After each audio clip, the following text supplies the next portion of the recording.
The peril of misinterpretation, understanding al-Zigh through prophetic warnings.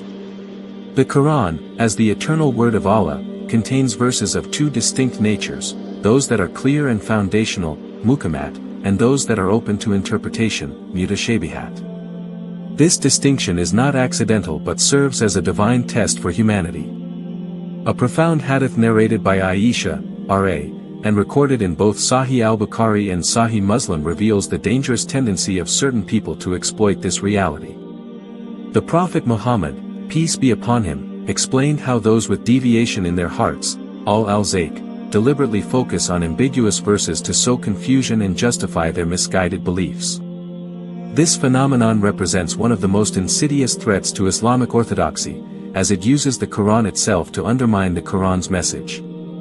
Those who fall into the category of al-Zigh exhibit several recognizable characteristics. Primarily, they display an obsession with verses that have multiple potential meanings while neglecting or explaining away clear, unambiguous texts. For example, they might fixate on metaphorical descriptions of divine attributes while ignoring direct commandments about worship or social conduct.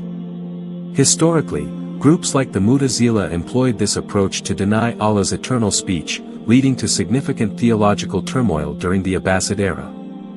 In modern times, we see similar patterns among those who attempt to reinterpret clear Islamic rulings on gender relations, financial transactions, or warfare to conform to contemporary Western values. What makes this particularly dangerous is that it presents itself as sophisticated scholarship when in reality it constitutes a rejection of Islam's fundamental principles. The consequences of following al-Zigh are severe both individually and collectively. On a personal level, it leads to spiritual confusion and weakens one's connection with Allah. Socially, it creates divisions within the Muslim community and undermines religious authority. The Prophet's warning about these people serves as crucial guidance for navigating an information age where everyone claims to speak for Islam. Protection from this fitna requires several defensive measures. First, grounding oneself in the clear, unambiguous texts of the Quran and Sunnah. Second, studying under qualified scholars who maintain connection to the classical tradition.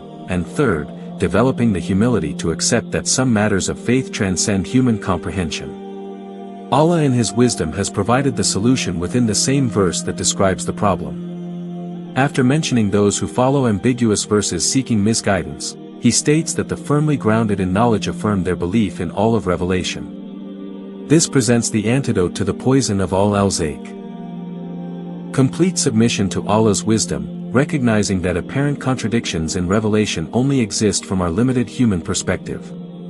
The righteous predecessors, Salaf, modeled this approach when they would accept both Allah's transcendence and His descriptions of Himself without delving into how these realities coexist. In today's complex religious landscape, the warning about al-Zigh has never been more relevant.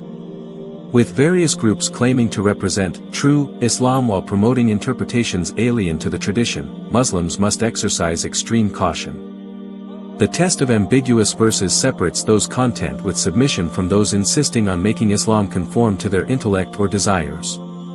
As the Prophet's hadith makes clear, the path to safety lies not in unraveling every mystery, but in maintaining firm hold of what is certain while accepting what is beyond our full understanding. This balanced approach has preserved Islamic orthodoxy for centuries and remains our best defense against those who would use the Quran to lead people away from the Quran's guidance.